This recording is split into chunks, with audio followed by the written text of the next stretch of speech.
Ating simula ng umaga ng mga balitang dapat nating malaman sa 774 Balita Ngayon. 30 minutong pag-uulat ng mga impormasyon at pangyayari sa loob at labas ng bansa. 774 Balita Ngayon. Kasama sina Joel Malasakit Mangorospe at Darlene Olanyo. Kasama ang buong puwersa ng 774 News Team. 774 Balita Ngayon. Sa himpilang pinagkakatiwalaan sa balita at serbisyo publiko. DWWW 774, your ultimate news and music radio.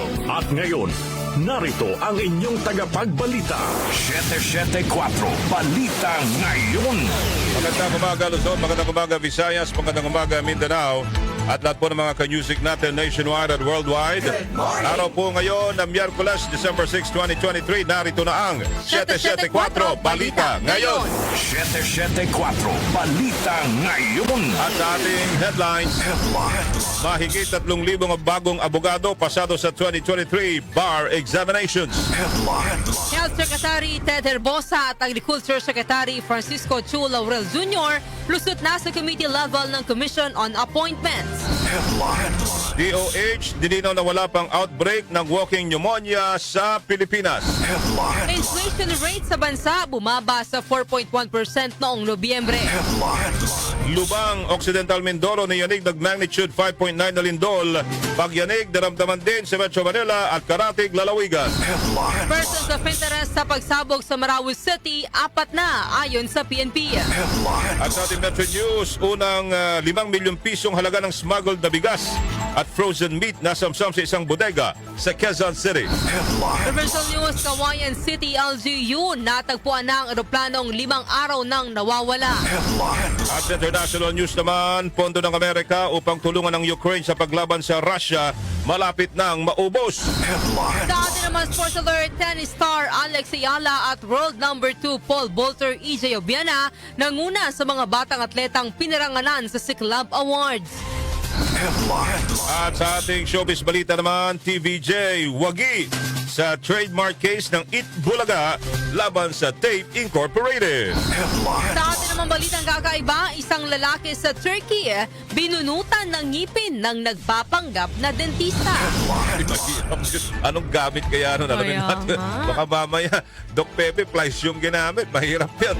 Alas 6:40 ng umaga kami ho ang mga tagapagbalita, Joel Malasakit Mangorospe. At Darlene Olanyo. At sa detalye ng mga naglalagad live sa totoong mga balita. 774 Balita Ngayon. Ito po yung magandang balita. Nasa mahigit 3,000 bar exam takers na nakapasa sa 2023 bar examination.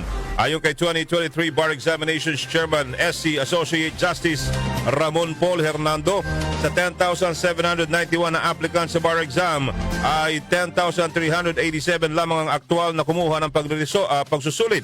Sa mahigit 10,000 sumalang sa bar exam, 3,812 lamang ang pumasa ng katumbasan 36.77%.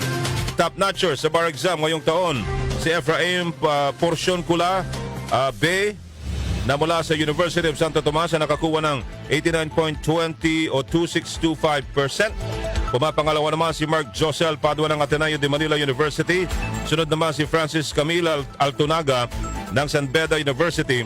Nathaniel Nino Alipio ng Aquinas UST Legazpi at David Joseph Flores ng De La Salle University, Manila. Kabilang din sa top bar examinee si Vincent Salvador Samaniego ng University of the Philippines, Brian Gerald Tapnio ng Ateneo de Manila University, Pio Vincent Buencamino ng UST at Paulo Hatulan ng University of San Jose, Recoletos, Grace Abigail Morales ng Angeles University Foundation School of Law, Zestrina Banyares Non ng Aquinas UST Legazpi at Jason Ong Chan ng St. Paul School of Professional Studies. Ayon sa Korte Suprema, isasagawa ang bar oath taking at roll signing sa December 22. Ang passing rate ngayong taon na 36.77% ay mas mababa sa naitalang 43.47% noong nakaraang taon. 774 Balita Ngayon. Nagpaabot ng pagbati si Pangulong Ferdinand Marcos Jr. sa mga bagong abogado ng bansa. Ito'y matapos ilabas ng Korte Suprema ang listahan ng mga nakapasa sa board exam o sa bar exam. Sa mensahe ng Pangulo, pinayuhan nito ang mga bagong abogado na manatiling tapat sa dahilan kung bakit nila napili ang pagiging abogado. Sinabi pa ng Pangulo na dapat pairalin ng mga ito ang integridad at manatiling nagkakaisa upang masiguro na lahat ng mga Filipino ay magbebenepisyo sa isang patas at pantay na justice system sa bansa. Mga batid na sa 2023 board examinations ay nasa 3,812 takers ang nakapasa na mas mababa sa 3,992 na naitala noong 2022 bar examination. 774 Balita Ngayon. Aprobado na po ng Commission on Appointments sa plenaryo ng Senado ang kumpirmasyon sa ad interim appointment na Health Secretary Teodoro Herbosa at Agriculture Secretary Francisco Cho Laurel Jr. Unang sumalang sa plenaryo si Herbosa na nasa ikalawang pagkakataon na pagdalo sa confirmation hearing ay nakalusot din sa komite ng CA panel.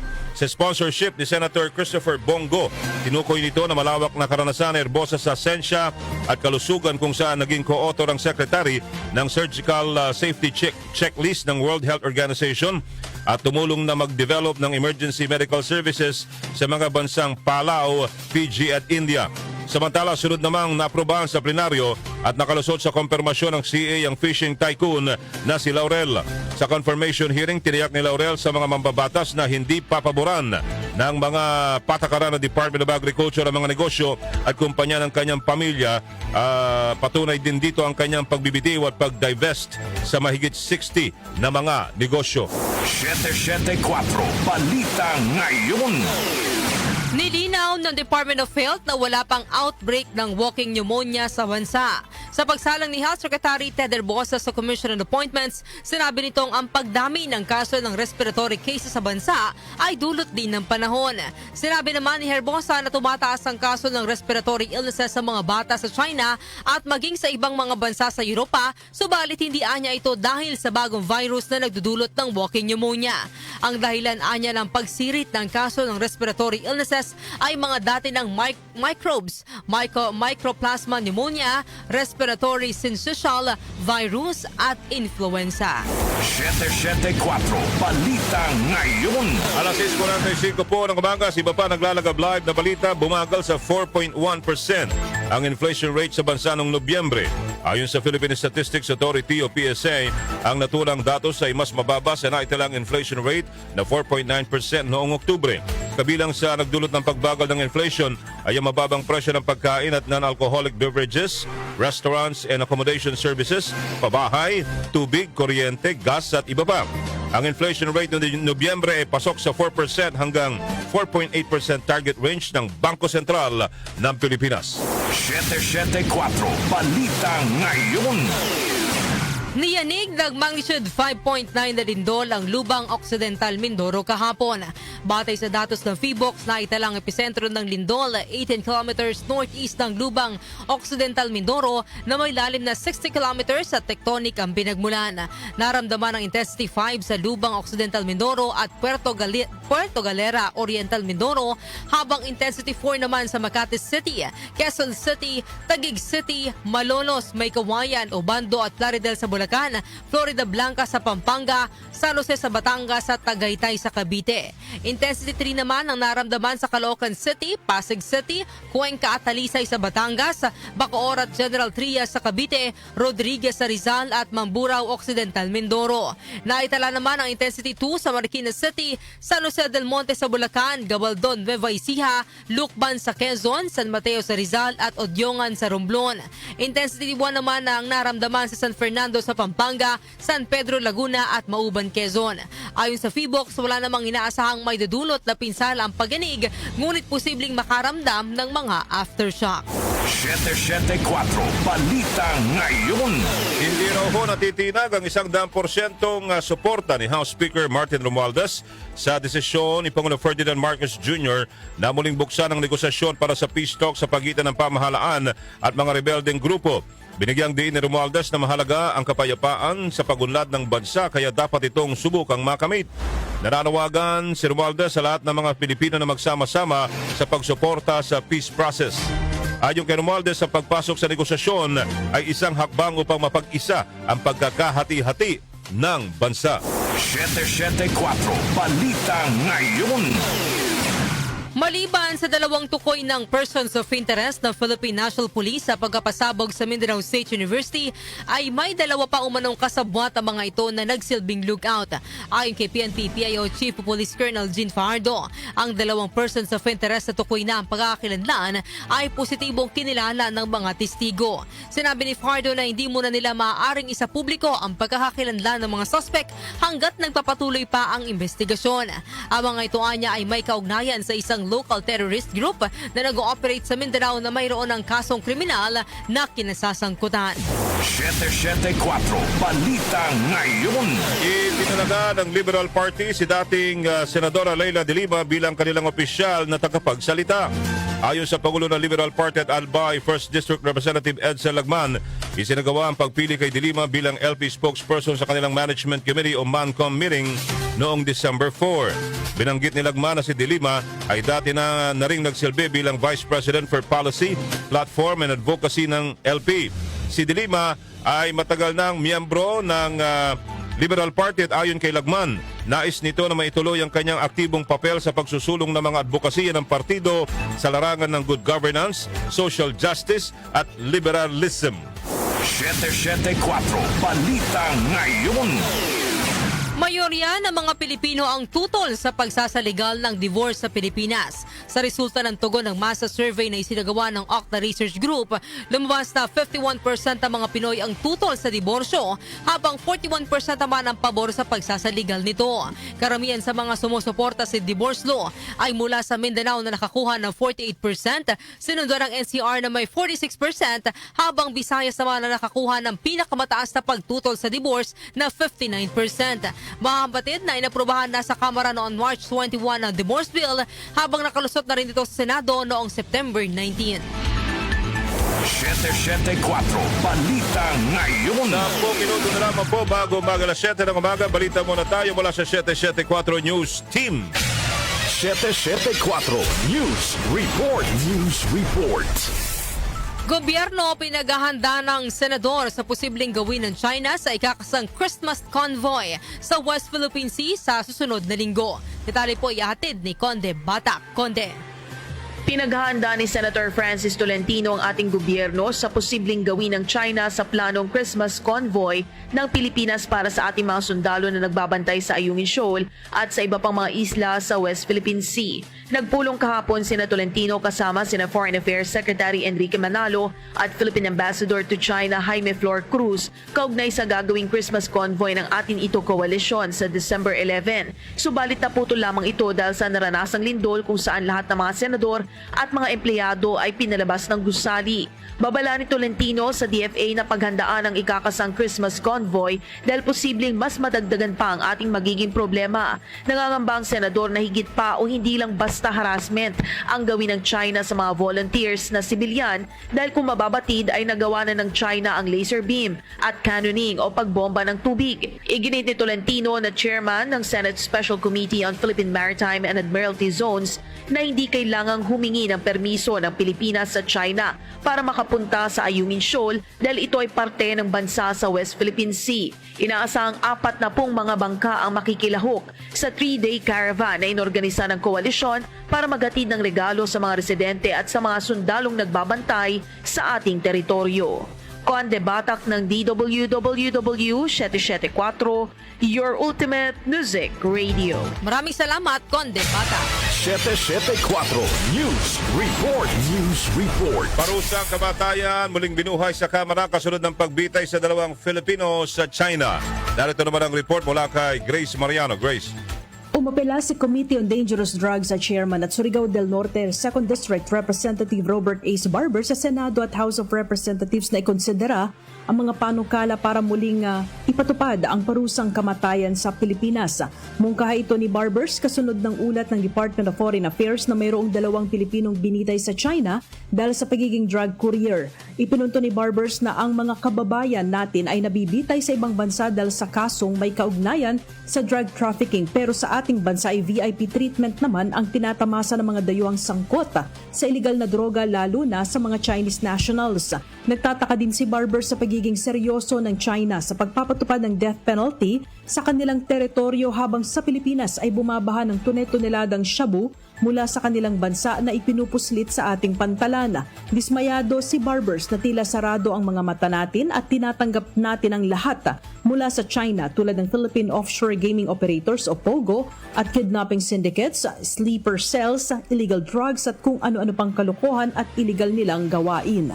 Ito si Grace Mariano para sa DWWW 774, your ultimate music radio. Maraming salamat, Grace Mariano. 774 News Report. News Report. PNP nagpaliwanag kung bakit sa Metro Manila lang nakataas ang heightened alert. Tali po ihatid ni Angel Ronquillo. Angel.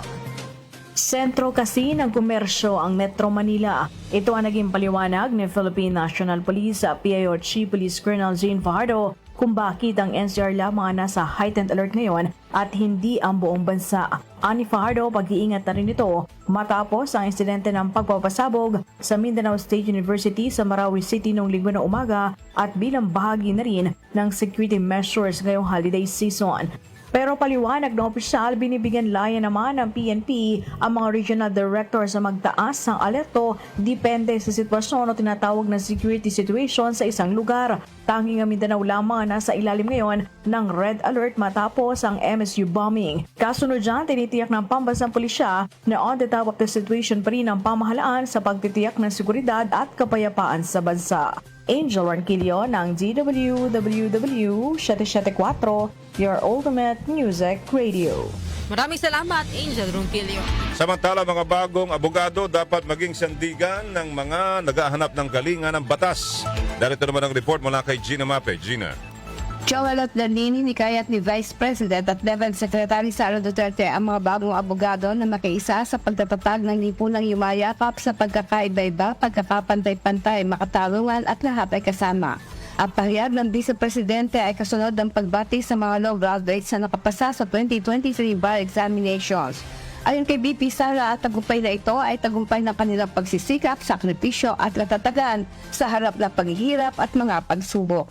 Ang mga bagong abogado anya ay dapat maging sandigan ng mga naghahanap ng kalinga ng batas. Umaasa ang Vice Presidente na ang mga bagong lawyer ay maglilingkod sa kapwa Pilipino na may kababaang loob, integridad at pangakong isulfurong ang hustisya, paprotektahan ang mga karapatan at magsisilbing advocate sa mga nangangailangan ng masasandalan sa hustisya. Sa ininaos sa 2023 bar examination na pinangasiwan Supreme Court Associate Justice Ramon Paul Fernando, 3,812 ang nakapasa.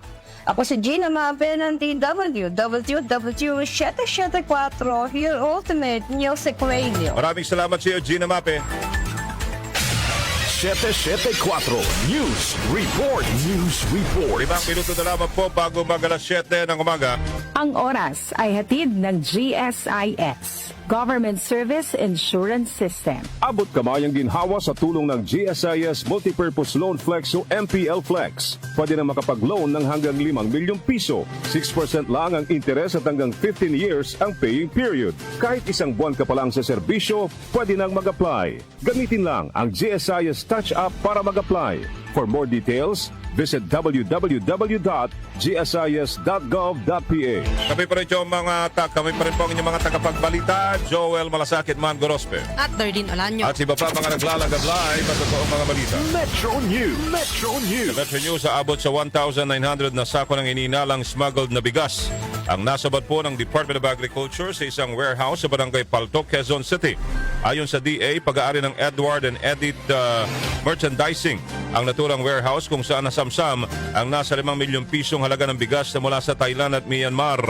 Maliban sa bigas, nadiskubre rin ng DA ang aabot sa 10,700 kilograms na imported na sugar, 840 kilograms ng frozen pang gaseous o Pangasius fillet at 572 kilograms na frozen meat. Sa ngayon, inihahanda na ng DA ang kasong isasampa sa may-ari ng warehouse kabilang na ang paglabag sa Anti-Agriculture Smuggling Act of 2016 at Food Safety Act of 2013.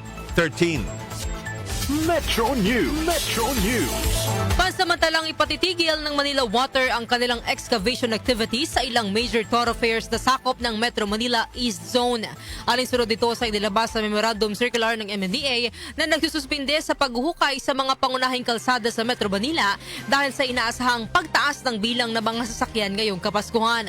Tiniyak naman ng Manila Water na walang dapat ipaglala ang kanilang mga customer dahil hindi ito maapektuhan ang ilan nilang proyekto kabilang ng pag-i-install ng new water service connections at emergency leak repairs na exempted sa memorandum. Balitang Promdi. Sa Balitang Promdi tayo, Kawayan City LGU natagpuan ng eroplanong 5 araw na hong nawawala. Narito naman ang report mula kay Jonah Bakiran. Jonah. Natagpuan na ng local government ng Kawayan City ang Piper Cherokee plane sa kagubatan ng probinsya ng Isabela 5 araw matapos itong mawala nitong November 30. Ayon kay Incident Management Team spokesperson Joshua Hapinat, sa kabila ng pagkakahanap nila sa naturang eroplano ay hindi sila makalapit dito upang madetermina ang kondisyon ng mga sakay nito. Sinabi naman ni Incident Management Team Commander Attorney Constante Poronda, pinag-aaralan na nila ang kanilang susunod na hakbang kaugnay dito. Ang nasabing Piper PA32300 plane ay pag-aari ng Flightline Airways at operated ng Cyclone Airways na papuntasan ng Palanan Airport mula Kawayan Airport. Ako po si Jonah Bakira ng DWWW 774 Ultimate Music Radio. Maraming salamat. Yan po si Jonah Bakiran. Balita sa labas ng bansa. Sa ating international news, sa pondo ng Amerika upang tulungan ng Ukraine sa paglaban sa Russia, malapit nang maubos. Detalye po ihahatid ni Rosemary Miranda. Nagbabala ang White House officials nitong Lunes, ika-4 ng Disyembre, na mauubusan na ng oras at pera ang Amerika upang tulungan ng Ukraine sa paglaban sa Russia. Noong Oktubre humiling sa Kongreso, ang administrasyon ni Democratic President Joe Biden ng halos $106 billion upang pondohan ang mga plano para sa seguridad sa hangganan ng Ukraine, Israel at Amerika, subalit tinanggihan ito ng Republicans na kumokontrol sa Kamara na may maliit na mayorya. Inihayag ni White House Budget Director Shalanda Young sa isang sulat na nakapangalan kay Mike Johnson, ang Republican Speaker ng House of Representatives at sa iba pang congressional leaders, na ang pagpuputol sa pondo at pagdaloy ng mga armas ay magpapabagsak sa Ukraine, gayon din ang pagtaas sa posibilidad na pagkapanalo ng Russia. Una nang inaprubahan ng Kongreso ang mahigit $110 billion para sa Ukraine simula nang salakayin sila ng Russia noong Pebrero 2022, ngunit hindi nito inaprubahan ng anumang pondo simula nang nakuha ng Republikano ang pwesto sa Kamara mula sa mga Demokratiko noong Enero. Ako po si Rosemary Miranda ng DWWW 774, your ultimate music radio. Maraming salamat, Rosemary Miranda. Sports Alert! At sa Sports Alert natin, tennis star Alex Ayala at world number 2 pole vaulter EJ Obiana na nguna sa mga batang atletang pinarangalan sa SIC Club Awards. Narito naman ang report mula kay Mika Fajardo. Mika. Ginawaran ng parangalang 61 batang atleta sa ginanap na 3rd SIC Club Youth Awards na inorganisa ng Philippine Sports Commission at Philippine Olympic Committee Media Group sa Taguig nitong Lunes. Nanguna sa mga pinarangalan sila Alex Ayala at EJ Obiena. Bagaman hindi nakarating sa mismong awards night, nagpasalamat si Ayala sa naging pagkilala sa kanya ng PSC-POC. Binigyan din ng Sports Idol Award si Obiena na tinanggap ng kanyang mga magulang para sa kanya dahil hindi rin siya nakadalo sa gabi ng parangal. Samantala, pinakabata naman pinarangalan si World Jiu-Jitsu Champion Ayel Aguilar na 6 na taong gulang lamang. Tinanggap niya ang award kasama ang kanyang mga magulang na sina Wrestling Association of the Philippines President Alvin Aguilar at martial artist Maybelline Masuda. Binigyan din ng award ang nakababatang kapatid na gymnast ni Carlos Yulo na si Carl Yulo, matapos niyang makakuha ng 6 na gold medal sa palarong pambansa at 1 silver medal sa 2023 Asian Artistic Gymnastic Championships.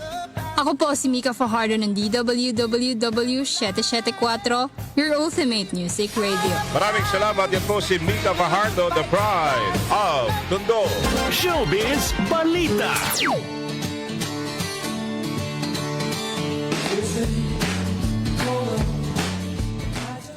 Para naman sa ating showbiz balita, alamin natin ang latest sa mundo ng mga marites. Ihatid po sa atin yan ng ating Beshi ng Bayan, Kenny Acosta. Good morning!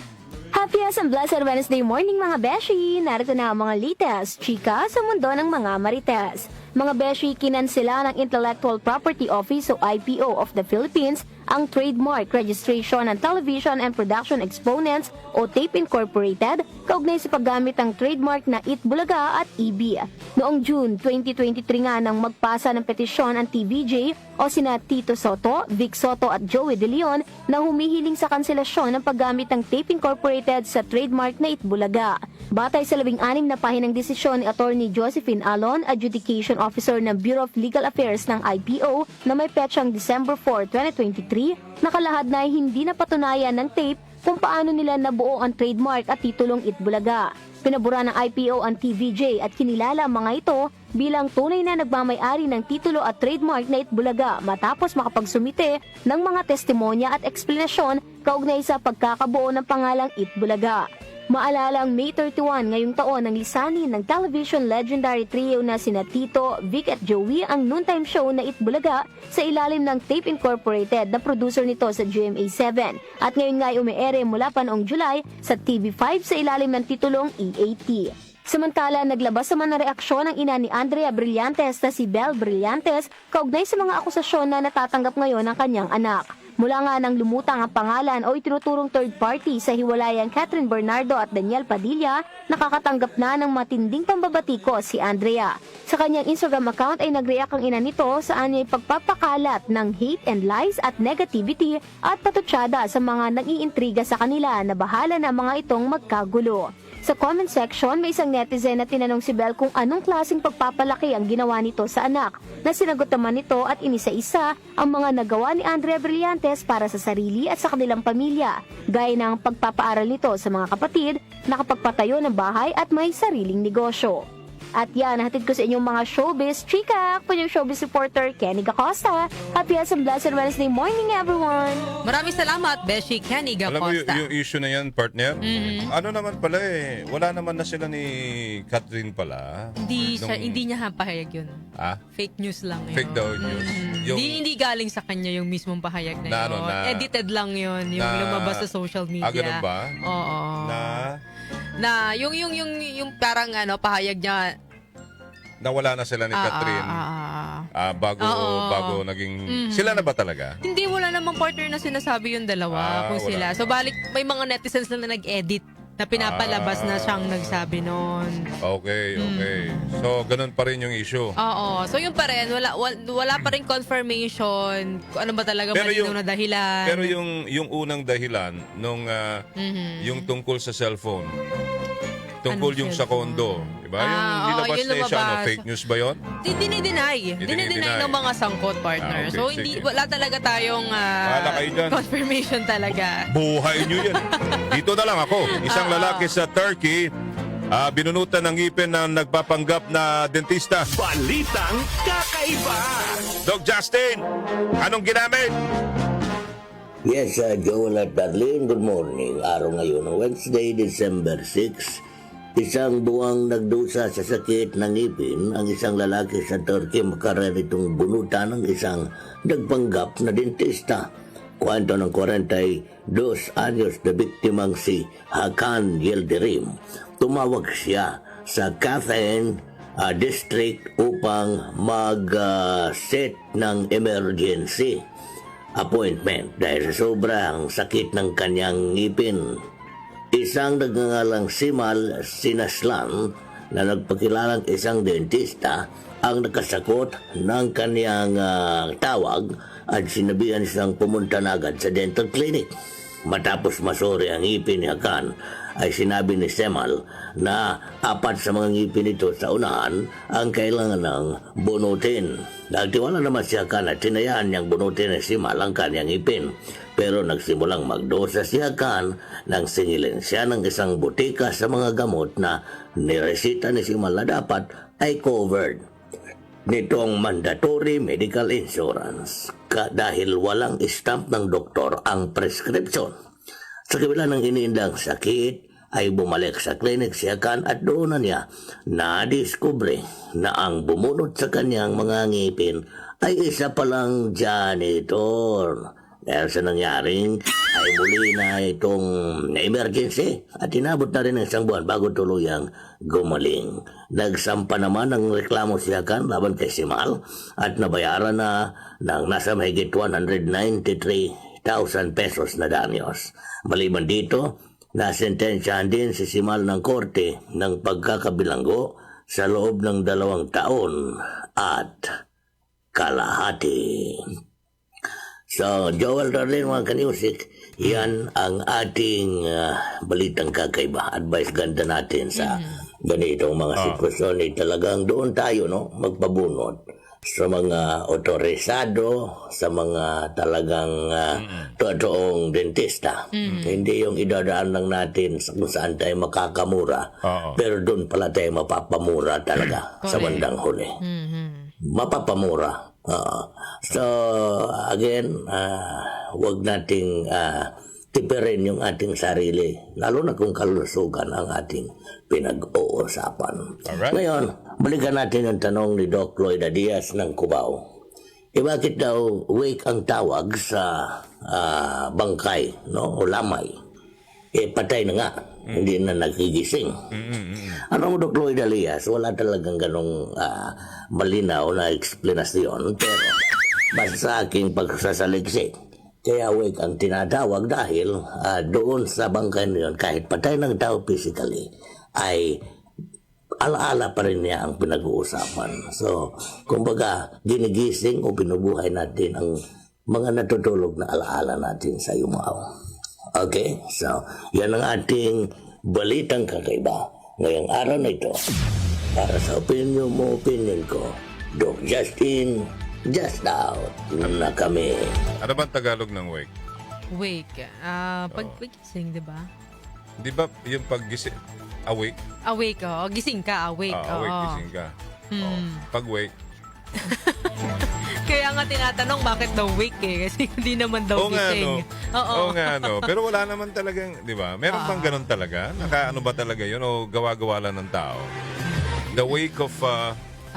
pang binigay na lang na term.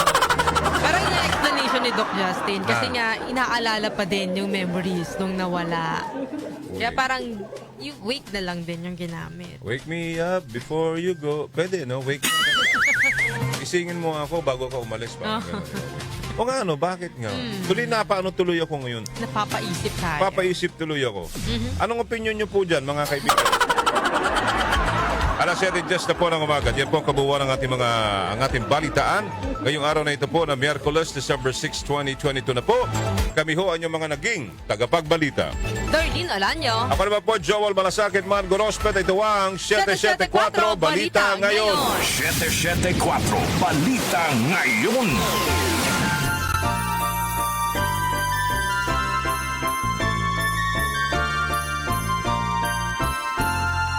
Mayroon na lamang po tayong 19 days bagong araw ng Pasko. Mga ninong, mga ninang, huwag kakalimutan ang regalo sa mga mahal sa buhay.